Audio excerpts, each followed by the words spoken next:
નમસ્કાર દર્શક મિત્રો, ફોકલ પોઈન્ટ બાય અજય ઉમટમાં ફરી એકવાર આપ સૌનું સ્વાગત છે. ભારતીય જનતા પાર્ટીના નવા રાષ્ટ્રીય અધ્યક્ષ કોણ બનશે?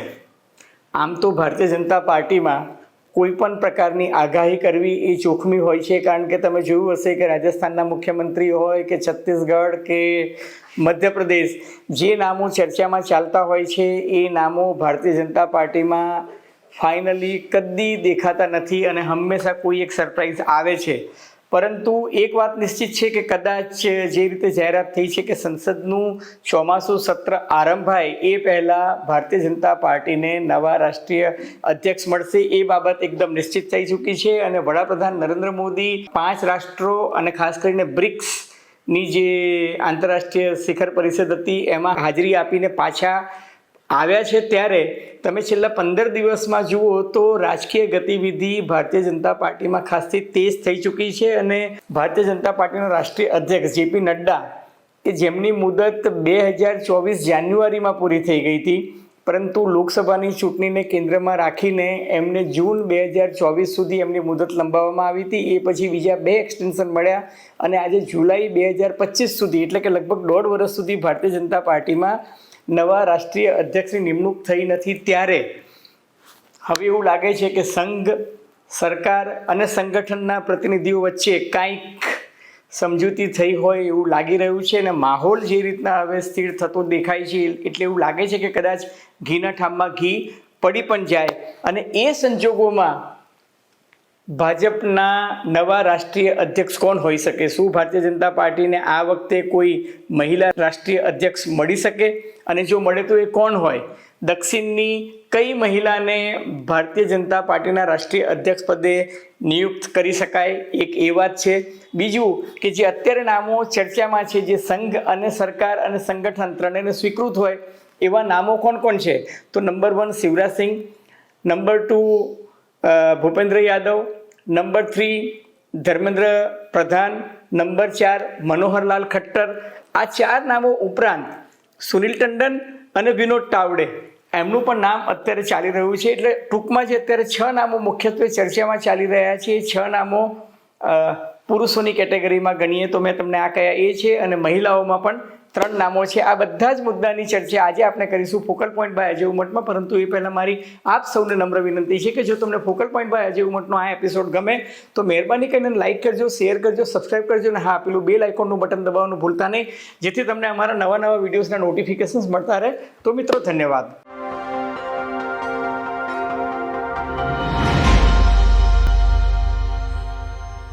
ભાજપની શીર્ષસ્થ નેતાગીરીએ કહ્યું છે કે કોઈપણ સંજોગોમાં સંસદના ચોમાસું સત્ર પહેલાં ભારતીય જનતા પાર્ટીના નવા રાષ્ટ્રીય અધ્યક્ષની નિમણૂક થઈ જશે. એ એટલા માટે પણ જરૂરી છે કારણ કે હવે બિહારની ચૂંટણી તો રાજકીય સ્થિતિ જે ડોકા દઈ રહી છે એટલું જ નહીં, એના પછી પશ્ચિમ બંગાળની પણ ચૂંટણી આવવાની છે અને આવતા વર્ષે 1 નેશન 1 ઇલેક્શનની તૈયારીઓ જોરથી શરૂ થઈ જશે. ત્યારબાદ યુનિફોર્મ સિવિલ કોડ, પછી કર્ણાટકા અને દક્ષિણના રાજ્યોની ચૂંટણી આવી રહી છે, ઉત્તર પ્રદેશની ચૂંટણી આવી રહી છે. એટલે હવે ભારતીય જનતા પાર્ટી ફરી પાછું એક ઇલેક્શન મોડમાં આવી રહ્યું છે. ત્યારે રાષ્ટ્રીય અધ્યક્ષ તરીકે નવા ચહેરાની જરૂરિયાત છે.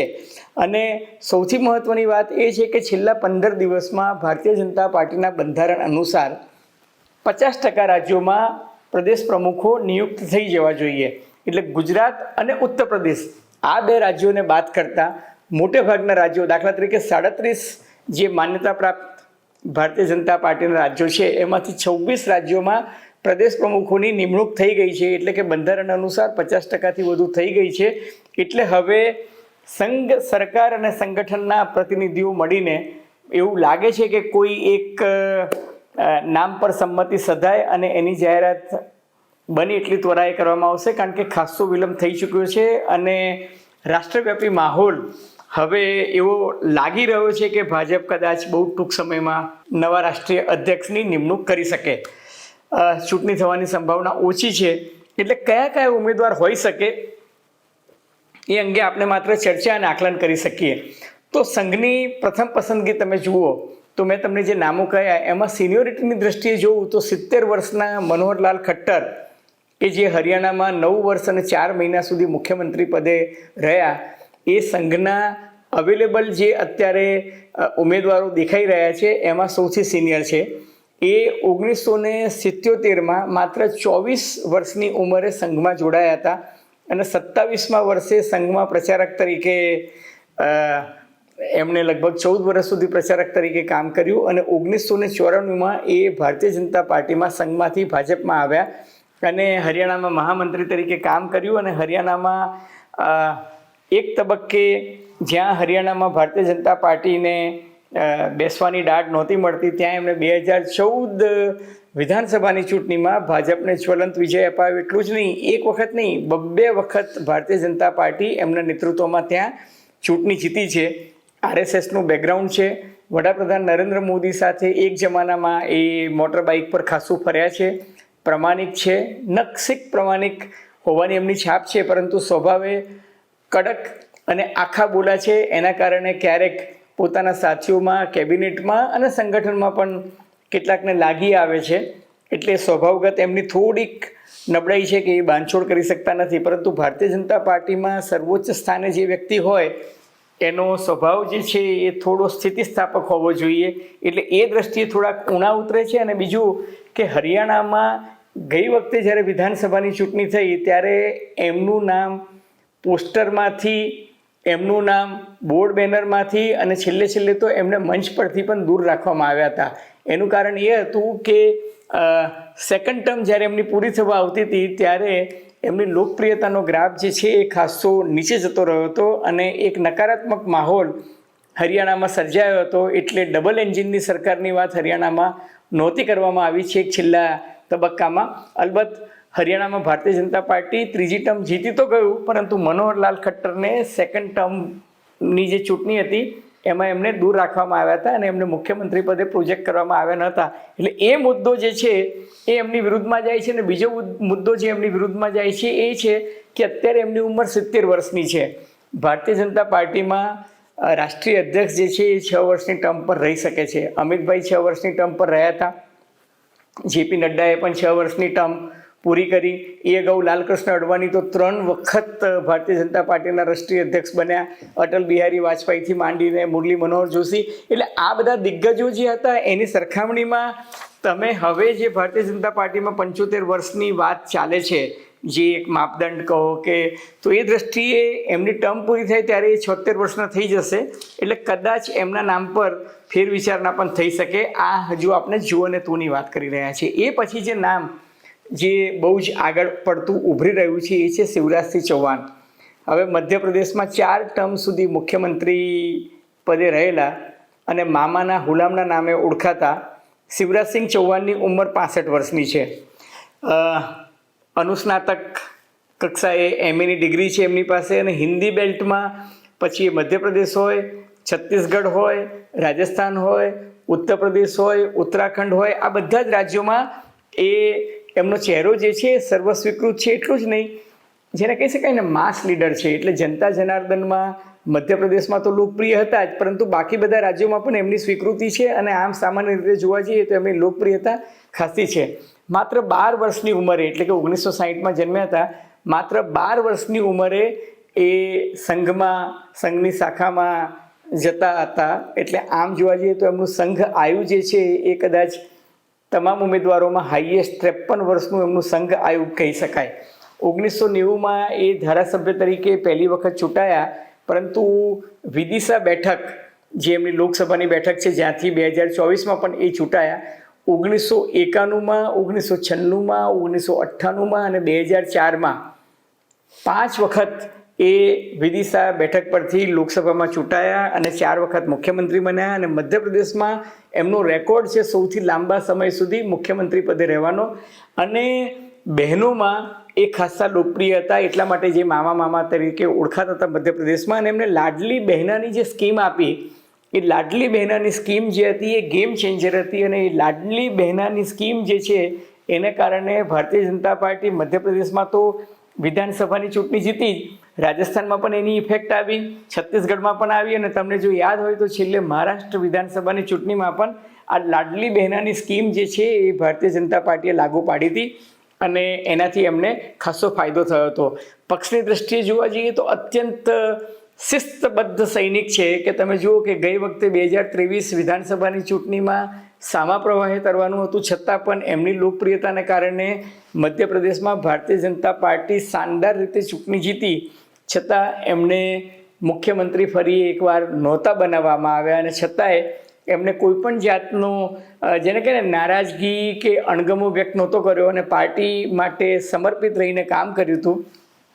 એનો એમને પુરસ્કાર પણ મળ્યો અને 2024 લોકસભાની ચૂંટણી લડ્યા અને અત્યારે કેન્દ્રમાં કૃષિ મંત્રી છે. સંગઠન અને સરકાર ચલાવવાનો એમને બહુ જ બહોળો અનુભવ છે, કારણ કે કેન્દ્રમાં પણ મંત્રી રહી ચૂક્યા છે, 4 વખત મધ્યપ્રદેશના મુખ્યમંત્રી રહી ચૂક્યા છે. સંગઠનમાં, સરકારમાં અને સંઘ પરિવારમાં 3 જગ્યાએ એમની સ્વીકૃતિ છે, એટલે ઓન મેરિટ એમની શક્યતા પણ મને દેખાઈ રહી છે. ત્રીજી વ્યક્તિની વાત કરું તો ધર્મેન્દ્ર પ્રધાન.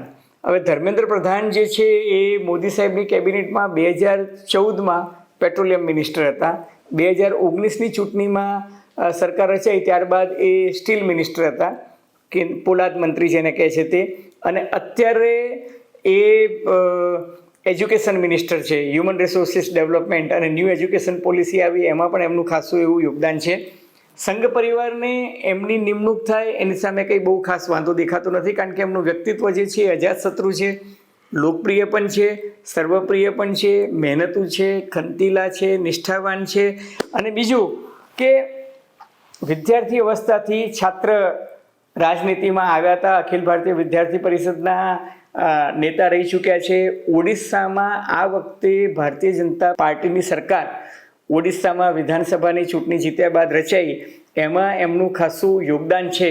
એટલે ધર્મેન્દ્ર પ્રધાન જે છે ઉંમરની દ્રષ્ટિએ જોવા જઈએ તો 55 જ છે, પણ ખાસા પાકટ છે, અનુભવી છે. અને એમના પિતા જે છે એ અટલ બિહારી વાજપેયીની સરકારમાં, દેવેન્દ્ર પ્રધાન જે છે એ અટલ બિહારી વાજપેયીની સરકારમાં પણ મંત્રી પદે રહી ચૂક્યા છે. ટૂંકમાં રાજકારણ એમની ગળથુથીમાં છે અને સંઘ પરિવાર સાથે સુમેળભર્યા સંબંધો છે, એટલે એમની પણ શક્યતા છે કે કદાચ એમને ભારતીય જનતા પાર્ટીના રાષ્ટ્રીય અધ્યક્ષ બનાવી શકાય. હવે ચોથું નામ જે છે એનાથી કદાચ ગુજરાતના મિત્રો પરિચિત હશે કે ભૂપેન્દ્ર યાદવ. એ ગુજરાતના પ્રભારી પણ રહી ચૂક્યા છે, કેન્દ્રમાં અત્યારે શ્રમ મંત્રી પણ છે, સંગઠનના ખાસ્સા જાણકાર છે. અને સૌથી મહત્ત્વની વાત એમની એ છે કે જ્ઞાતિ અને જાતિના સમીકરણો સંતુલિત કરવામાં માહિર ગણાય છે. કારણ કે અત્યારે જે રીતના રાહુલ ગાંધી જે છે જ્ઞાતિ આધારિત વસ્તી ગણતરીની વાત કરી રહ્યા છે, એ જોતાં ભૂપેન્દ્ર યાદવ જે છે એમનો અનુભવ જે છે જ્ઞાતિ અને કોમવાદ, જાતિવાદી રાજકારણના સમીકરણો સંતુલિત કરવામાં એ એમને કામ લાગે એમ છે. ને ખાસ કરીને ચૂંટણી વ્યવસ્થાપન જે છે એમાં એમની જે સ્કિલ્સ છે એ કાબિલે દાદ ગણાય છે. રાજસ્થાનના મૂળ વતની છે, પરંતુ સમગ્ર પશ્ચિમ ભારતમાં એમને સારું એવું કામ કર્યું છે અને ગુજરાતમાં પ્રભારી તરીકે ખાસો લાંબો ટાઈમ એ રહ્યા. એને કારણે વડાપ્રધાન નરેન્દ્ર મોદી અને અમિતભાઈ સાથે પણ બંને સાથે એમની જેને કહી શકાય ને કે બોડી કેમિસ્ટ્રી અથવા તો એક બોડી કેમિસ્ટ્રી એ ખાસી સંતુલિત છે, એટલે શક્ય છે કે એમને પણ આ લોટરી લાગી શકે. હવે 2 નામો એવા છે કે જેને કહી શકાય ને કે ડાર્ક હોર્સ છે. દાખલા તરીકે સુનિલ બંસલ. હવે એમની ઉંમર 55 વર્ષની છે, એટલે સંગઠનની દ્રષ્ટિએ જોવા જઈએ તો યુવાન કહેવાય, પણ એ પણ એબીવીપીના છાત્ર નેતા હતા. એટલું જ નહીં, 2014માં ભારતીય જનતા પાર્ટીનો સર્વશ્રેષ્ઠ દેખાવ ઉત્તર પ્રદેશમાં હતો કે 80માંથી 74 બેઠકો ભારતીય જનતા પાર્ટી ત્યાં જીત્યું હતું. એ વખતે અમિતભાઈ શાહ ત્યાં ઉત્તર પ્રદેશના પ્રભારી હતા અને અમિતભાઈના સહયોગી તરીકે, મદદનીશ તરીકે સુનિલ બંસલે ત્યાં ખૂબ સારું કામ કર્યું હતું અને અમિતભાઈ એમના કામથી પ્રભાવિત થયા હોવાનું કહેવાય છે. એટલે 2017 ઉત્તર પ્રદેશ વિધાનસભાની ચૂંટણી જીતાડવામાં એમણે ખાસું કામ કર્યું હતું. 2019 લોકસભાની ચૂંટણીમાં પણ એ ઉત્તર પ્રદેશમાં રહ્યા હતા અને 2022 વિધાનસભાની ચૂંટણીમાં જ્યારે યોગી આદિત્યનાથ ફરી ચૂંટાયા ત્યારે પણ એ ઉત્તર પ્રદેશમાં રહ્યા હતા. એટલે ઉત્તર પ્રદેશથી બહુ સારી રીતે વાકેફ છે. એટલું જ નહીં, ત્યારબાદ એમને ઓડિશા 2024 લોકસભા વખતે ઓડિશા, તેલંગાણા અને પશ્ચિમ બંગાળ આ 3 રાજ્યોની જવાબદારી એમની પાસે હતી. એટલે આમ જોવા જઈએ તો રાજસ્થાનના હોવા છતાં ઉત્તર પ્રદેશ, પશ્ચિમ બંગાળ, ઓડિશા અને તેલંગાણા આ 4 રાજ્યોનો એમનો અનુભવ જોતા એમની પણ પસંદગી થાય તો નવાઈ પામવા જેવું નથી. અન્ય એક નામ જે છે જે ભારતીય જનતા પાર્ટીમાં અત્યારે સંગઠનમાં મહામંત્રી તરીકે છેલ્લા 6 વર્ષથી હું જોઉં છું તો એ બહુ સારું કામ કરી રહ્યા છે. એ છે મહારાષ્ટ્રના અગ્રણી નેતા પણ જે અત્યારે કેન્દ્રમાં ભારતીય જનતા પાર્ટીમાં મહામંત્રી તરીકે વિનોદ તાવડે. વિનોદ તાવડે જે છે એના નાગપુર સાથેના સંબંધો પણ સારા છે. મહારાષ્ટ્રની રાજનીતિમાં પણ એમની બહુ સારી પેઠ છે. મહારાષ્ટ્રમાં મંત્રી તરીકે પણ રહી ચૂક્યા છે. પરંતુ સંગઠનમાં જે છે એમાં એમનું યોગદાન ખાસું છે અને એ દ્રષ્ટિએ એવું લાગી શકે છે કે સંગઠનનો એમનો અનુભવ જોતા અને બહુ લો પ્રોફાઇલ રહીને કામ કરે છે. એટલે શક્ય છે કે એમને પણ કદાચ તક મળી શકે. હવે આ 6 મહાનુભાવોની વાત અત્યારે જો બાજુ પર મૂકીએ અને જો ભારતીય જનતા પાર્ટી એવું નક્કી કરે કે દેશની આધી આબાદી એટલે કે 50% મહિલાઓ છે ને મહિલાઓના મતોને આકર્ષિત કરવા હોય તો શું કરવું જોઈએ? દાખલા તરીકે આ જ્ઞાતિવાદ અને જાતિવાદના સમીકરણોને દૂર કરવા માટે વડાપ્રધાન નરેન્દ્ર મોદી હંમેશા એવું કહે છે કે ભાઈ યુવા રાજનીતિ છે, યુવાન છે એ મારી મત બેંક છે, કિસાનો છે એ મારી મત બેંક છે, ગરીબો છે એ મારી મત બેંક છે અને મહિલા પણ મારી મત બેંક છે. અને ભારતીય જનતા પાર્ટીએ લોકસભામાં એટલે કે સંસદમાં, રાજ્યસભામાં અને લોકસભામાં બંને જગ્યાએ મહિલા અનામતનું બિલ પાસ કર્યું છે. અલબત્ત એનું અમલીકરણ 2029 પછી થશે કે 2033માં થશે, કારણ કે હજુ ડિલિમિટેશનની પ્રક્રિયા બાકી છે, હજુ વસ્તી ગણતરીની પ્રક્રિયા બાકી છે. પરંતુ મહિલાને જો તક આપવાની વાત આવે તો અત્યારે 3 નામો જે છે એ સૌથી વધુ ચર્ચાઈ રહ્યા છે. એક નિર્મલા સીતારામન. નિર્મલા સીતારામન આપણે સૌ જાણીએ છીએ કે અત્યારે છેલ્લા ખાસા સમયથી અરુણ જેટલીજીના અવસાન પછી એ કેન્દ્રમાં નાણામંત્રી તરીકેની સેવા આપી રહ્યા છે. એ અગાઉ એ સંરક્ષણ મંત્રી હતા. ટૂંકમાં મોદી સાહેબની કેબિનેટમાં એમને બંને બહુ જ સારી જવાબદારીઓ મળી છે. સંરક્ષણ મંત્રી તરીકે પહેલાં અને ત્યારબાદ નાણામંત્રી તરીકે. દિલ્હીની જવાહરલાલ નહેરુ યુનિવર્સિટીમાંથી ઇકોનોમિક્સના એ સ્કોલર રહી ચૂક્યા છે અને આંતરરાષ્ટ્રીય મંચ પર એમનું પરફોર્મન્સ ખાસું સારું છે. અને સૌથી મહત્ત્વની વાત જોવા જઈએ તો તામિલનાડુમાં ભારતીય જનતા પાર્ટીને એક મજબૂત ચહેરો જેને કહી શકાય એ મળી શકે, કારણ કે ભારતીય જનતા પાર્ટીનું લક્ષ્ય હવે દક્ષિણના કિલ્લા સર કરવાનું છે. એટલે કર્ણાટકમાં આગામી વિધાનસભાની ચૂંટણીની વાત આવે તો તમિલનાડુ, તેલંગાણા, કેરળ આ બધા જે રાજ્યો જે છે ત્યાં ભારતીય જનતા પાર્ટી હવે ટ્રાય કરી રહી છે. અને એટલે જ કોઈ એક મહિલાને તમે જો સાઉથથી લાવો, જો તમને યાદ હોય તો ભારતીય જનતા પાર્ટીએ અગાઉ આ એક્સપેરિમેન્ટ કર્યો હતો. જના કૃષ્ણમૂર્તિ હોય કે વેંકૈયા નાયડુ હોય કે બાંગારુ લક્ષ્મણ, આ 3 રાષ્ટ્રીય અધ્યક્ષ જે છે એ ભારતીય જનતા પાર્ટીએ દક્ષિણમાંથી પસંદ કર્યા હતા. કર્ણાટકમાં એનો ફાયદો થયો, પણ આંધ્રપ્રદેશમાં કે તેલંગાનામાં કે કેરળમાં કે તમિલનાડુમાં ભારતીય જનતા પાર્ટીને એટલો બધો ફાયદો થયો નથી. પરંતુ આ વખતે એવું કહેવાય છે કે ભારતીય જનતા પાર્ટી દક્ષિણના રાજ્યો જે છે ત્યાં પોતાનો પરચમ લહેરાવવાની કોશિશ કરશે. એટલે શક્ય છે કે નિર્મલા સીતારામનને ચાન્સ મળી શકે અને નાણામંત્રી તરીકેની જવાબદારીમાંથી મુક્ત કરીને સંગઠનની જવાબદારી આપી શકાય. એ સિવાય એક બીજું નામ જે છે જે પણ અત્યારે ખાસું ચર્ચામાં છે એ છે ડી પુરંદેશ્વરી.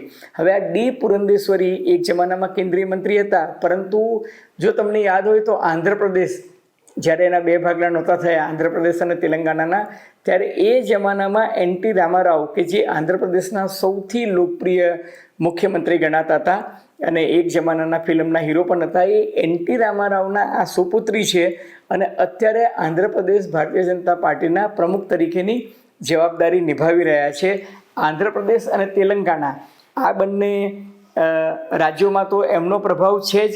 ચંદ્રબાબુ નાયડુ કે જે અત્યારે આંધ્રપ્રદેશમાં લોકપ્રિય મુખ્યમંત્રી છે, ઘરોબો છે, ઘરની વ્યક્તિ છે, એટલે એ પણ આ નામને સમર્થન આપી રહ્યા છે અને એ ભારતીય જનતા પાર્ટીની કેન્દ્ર સરકારને પણ સમર્થન આપી રહ્યા છે. એટલે એમની શક્યતા એટલા માટે પણ છે કે તાજેતરમાં વડાપ્રધાન નરેન્દ્ર મોદીએ ઓપરેશન સિંદૂર પછી જે ડેલિગેશન વિદેશમાં મોકલ્યા એમાં ડી પુરંદેશ્વરીને તક આપવામાં આવી હતી અને એ એટલા માટે પણ તક આપવામાં આવી હતી કે એ બહુ સારા વક્તા છે.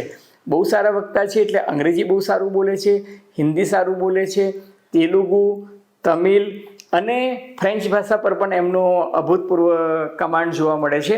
એટલે આ એક એવું વ્યક્તિત્વ છે કે જે બહુભાષીય છે અને બહુ આયામી વ્યક્તિત્વ છે. એટલે ડી પુરંદેશ્વરી જે છે એની પણ શક્યતા નકારી શકાતી નથી. અને મહિલામાં જે ત્રીજું અને સૌથી મહત્ત્વનું નામ છે એ છે વી શ્રીનિવાસન. હવે આ જે છે આ મહિલા પણ તામિલનાડુમાંથી જ આવે છે, પણ કોઇમ્બતુર એટલે કે દક્ષિણ ભારતથી બહુ સારી રીતના સુપેરે વાકેફ છે એટલું તો છે જ, પણ એમનું વ્યક્તિત્વ જે છે ફાયર બ્રાન્ડ છે. ભારતીય જનતા પાર્ટીના મહિલા મોરચાના રાષ્ટ્રીય અધ્યક્ષ તરીકે રહી ચૂક્યા છે. જમીન સાથે જોડાયેલા એક મજબૂત મહિલા નેતા પણ છે. સંગઠન પર પણ એ સારી પકડ ધરાવે છે. અને ભાજપની રડારમાં જ્યારે દક્ષિણના રાજ્યો હોય તો આ એક એવી મહિલા છે કે જે દક્ષિણના રાજ્યોમાં એક રાજ્ય ખૂંદી વળે એવું છે. એટલે ભારતીય જનતા પાર્ટી કદાચ એક નવો જ ચહેરો કે જે બિન વિવાદાસ્પદ હોય અને સમગ્ર દેશમાં એક મહિલાને પ્રતિનિધિત્વ આપવાની વાત આવતી હોય તો કદાચ વી શ્રીનિવાસન જે છે તામિલનાડુ એમને પણ તક મળી શકે. અલબત્ત મિત્રો, આ બધું જો અને તો જે ચર્ચાતા નામો છે, ભારતીય જનતા પાર્ટી મેં તમને અગાઉ પણ કહ્યું તેમ હંમેશા સરપ્રાઈઝ આપવા માટે ટેવાયેલી છે. એટલે કોઈ આના કોર્સ બહારનું કોઈક નામ આવે તો નવાઈ પામતા નહીં, છતાં આગે દેખો હોતા હે ક્યાં. મિત્રો, તમને નવગુજરાત સમય અને અમદાવાદ મિરરના સથવારે ફોકલ પોઈન્ટ બાય અજય ઉમટનો આ એપિસોડ ગમે તો મહેરબાની કરીને લાઇક કરજો, શેર કરજો, સબસ્ક્રાઈબ કરજો. અને આપ શું માનો છો, ભારતીય જનતા પાર્ટીના રાષ્ટ્રીય અધ્યક્ષ પદે કોને તક મળશે? તમારું ગેસિંગ અમને ગમશે. ધન્યવાદ, ખૂબ ખૂબ આભાર.